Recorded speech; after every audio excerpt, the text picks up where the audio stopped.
Good morning students. देखिए बेटा, आज हम लोग आपके 10th क्लास के टॉपिक की बात करते हैं जो आपका गोले दर्पणों के लिए प्रयुक्त चिन्ह परिपाटी। देखिए बेटा, जो गोले दर्पणों के लिए जो चिन्ह परिपाटी या जो पद्धति काम में ली जाती है वो होती है आपकी कार्तीय चिन्ह परिपाटी। कार्तीय चिन्ह परिपाटी का मतलब क्या होता है समझिएगा। कार्तीय चिन्ह परिपाटी में हम लोग बेटा क्या करते हैं कि जो आपका साइन कन्वेंशन है, जो चिन्ह यूज करते हैं वो होते हैं वो आपके बेटा वो क्वाड्रेंट्स बना कर यूज करते हैं, यानी कि चतुर्थांश में किस प्रकार से काम में लेंगे। देखिए समझिएगा बात को। जैसा कि आपको पता है कि अपने पास 4 चतुर्थांश होते हैं बेटा। ये देखिए इस तरीके से अपने पास 4 चतुर्थांश हैं। सबसे पहले हम लोग इसको पहला चतुर्थांश, द्वितीय, तृतीय और चतुर्थ, इस तरीके से अपन 4 चतुर्थांश बोलते हैं। ठीक है, तो सबसे पहले अगर मैं बात करता हूं कि बेटा मैंने बोल दिया कि यहाँ पर आपका कोई दर्पण रखा हुआ है, कोई सा भी दर्पण रख सकते हैं अपन, और ये बहुत काम का टॉपिक है बेटा, और न्यूमेरिकल में आपकी बहुत ज्यादा हेल्प करने वाला है। तो हमने क्या किया कि एक दर्पण रख दिया और मैंने बोला कि ये जो आपका दर्पण है तो इससे जैसे मैं बाईं ओर की ओर जाता हूं तो बाईं ओर देखिए कौन सा अक्ष है, माइनस अक्ष है, तो बाईं ओर की सभी दूरियां जो है वो ऋणात्मक चिन्ह के साथ में ली जाएंगी। तो पहला पॉइंट क्या होगा, ये देखिए यहां पर मैं लिख रहा हूं दर्पण के बाईं ओर, दर्पण के बाईं ओर की सभी दूरियां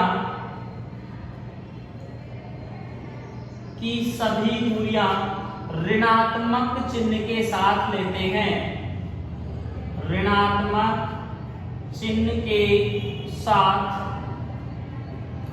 लेते हैं। यानी कि दर्पण के बाईं ओर की जितनी भी दूरियां होंगी बेटा वो सारी की सारी ऋणात्मक चिन्ह के साथ में लेंगे हम लोग। उसके बाद में अगर दाईं ओर में जाता हूं दर्पण के, तो दाईं ओर कौन सा है बेटा, धनात्मक अक्ष है, तो दाईं ओर की सभी दूरियां, दाईं ओर की सभी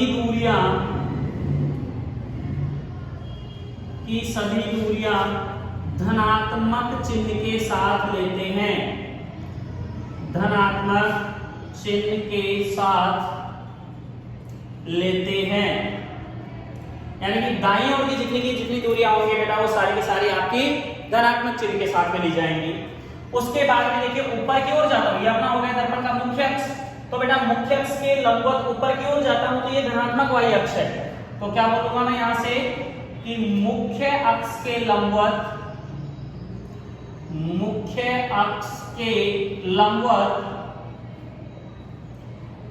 ऊपर की ओर की सभी दूरियां धनात्मक चिन्ह के साथ लेते हैं, धनात्मक चिन्ह के साथ लेते हैं। यानी कि बेटा जब भी मैं मुख्य अक्ष से लंबवत ऊपर की ओर की बात करूंगा तो ऊपर ओर की दूरियां सभी कैसे चिन्ह के साथ में लेंगे हम लोग, धनात्मक चिन्ह के साथ में लेंगे। और मुख्य अक्ष के लंबवत नीचे की ओर जाता हूं बेटा तो कौन सा अक्ष है, ऋणात्मक वाई अक्ष है, तो क्या बोलूंगा मुख्य अक्ष के लंबवत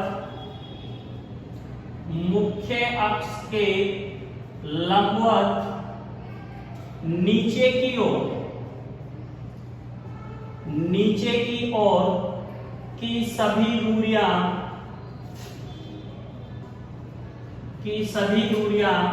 ऋणात्मक चिन्ह के साथ लेते हैं, ऋणात्मक चिन्ह के साथ लेते हैं। 4 पॉइंट हो गए बेटा। देखो क्या बोल रहे हैं, दर्पण के बाईं ओर जाएंगे तो बाईं ओर की सभी दूरियां कैसे लेंगे, ऋणात्मक चिन्ह के साथ लेंगे। मुख्य अक्ष के लंबवत ऊपर की ओर की सभी दूरियां धनात्मक चिन्ह के साथ में लेंगे। मुख्य अक्ष के लंबवत नीचे की ओर की सभी दूरियां ऋणात्मक चिन्ह के साथ में लेंगे। और बेटा दर्पण के दाईं ओर की सभी दूरियां किस चिन्ह के साथ में लेंगे, धनात्मक चिन्ह के साथ लेंगे। 4 पॉइंट तो ये हो गए बेटा आपके।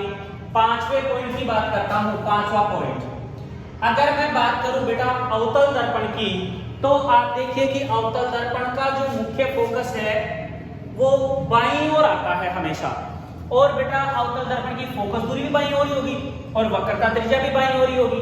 तो अवतल दर्पण की फोकस दूरी व वक्रता त्रिज्या हमेशा ऋणात्मक चिन्ह के साथ में लेते हैं। तो क्या बोलेंगे, अवतल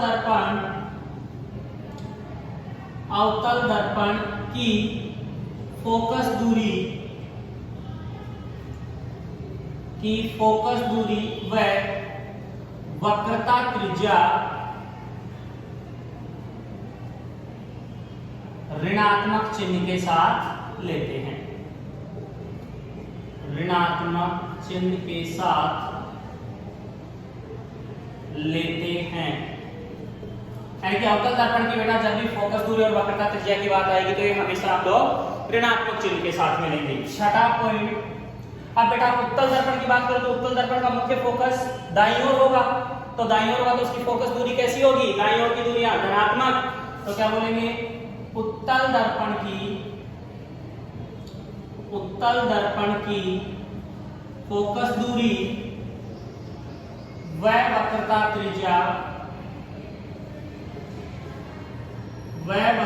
त्रिज्या धनात्मक चिन्ह के साथ लेते हैं।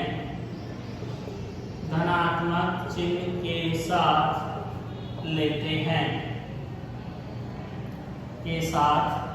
हैं।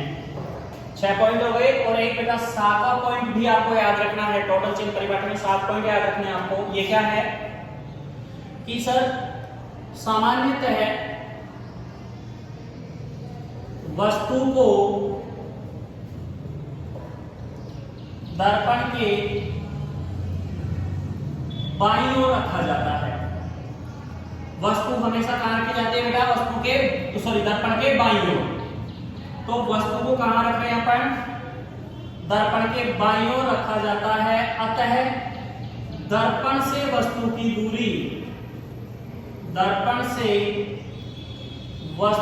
दूरी सदैव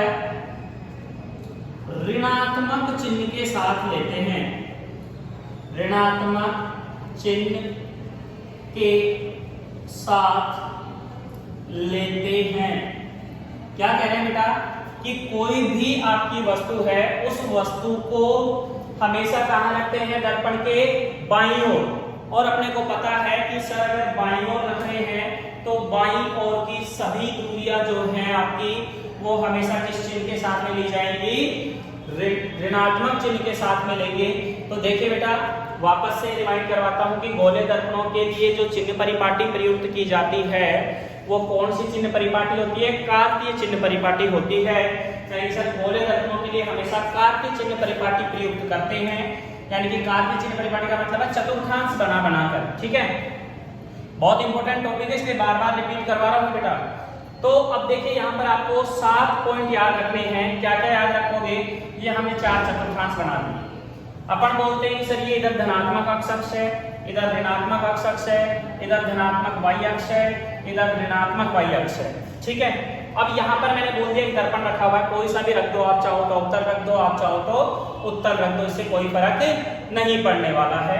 तो हम लोग क्या बोल रहे हैं सर, दर्पण के बाईं ओर जैसे जैसे जाएंगे तो ऋणात्मक अक्ष आएगा, तो दर्पण के बाईं ओर की सभी दूरियां ऋणात्मक चिन्ह के साथ में लेते हैं। सिमिलरली अब अगर बेटा मैं दाईं ओर जाता हूं तो दर्पण के दाईं ओर की सभी दूरियां धनात्मक चिन्ह के साथ लेते हैं। ठीक है बेटा, उसके बाद में मुख्य अक्ष के लंबवत ऊपर की ओर की सभी दूरियां धनात्मक चिन्ह के साथ में लेंगे। यानी कि मुख्य अक्ष के लंबवत ऊपर की ओर जाएंगे तो सभी की सभी दूरियां कैसे लेंगे, धनात्मक चिन्ह के साथ में लेते हैं।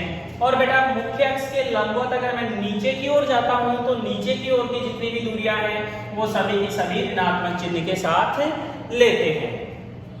अब यहाँ पर आ जाते हैं बेटा, अगर मैं अवतल दर्पण की बात करता हूं तो बेटा अवतल दर्पण की फोकस दूरी व वक्रता त्रिज्या हमेशा कैसे चिन्ह के साथ में लेंगे, ऋणात्मक चिन्ह के साथ में लेंगे। क्यों? क्योंकि सर अवतल दर्पण के बाईं ओर अगर मैं जाऊंगा तो ऋणात्मक चिन्ह के साथ में लेंगे। अवतल दर्पण की फोकस दूरी और वक्रता त्रिज्या दोनों ही कहां होंगी, बाईं ओर होंगी। इसलिए अवतल दर्पण की फोकस दूरी और वक्रता त्रिज्या हमेशा ऋणात्मक चिन्ह के साथ में लेंगे। उत्तल दर्पण की फोकस दूरी और वक्रता त्रिज्या धनात्मक चिन्ह के साथ में लेंगे, क्योंकि वो कहां होंगी, दाईं ओर होंगी। क्योंकि उत्तल दर्पण ऐसे बनाएंगे अपन, ऐसे बनाएंगे तो बेटा कहां आएंगी, दाईं ओर आएंगी। और बेटा वस्तु को हमेशा कहां रखा जाता है, दर्पण के बाईं ओर, और बाईं ओर रखा जा रहा है वस्तु को, तो बाईं ओर की सभी दूरियां किस चिन्ह के साथ मिलेंगे, ऋणात्मक चिन्ह के साथ में लेते हैं। ठीक है बेटा, आप इनको अच्छे से लर्न कीजिएगा, कोई प्रॉब्लम हो तो बताइएगा। Thank you.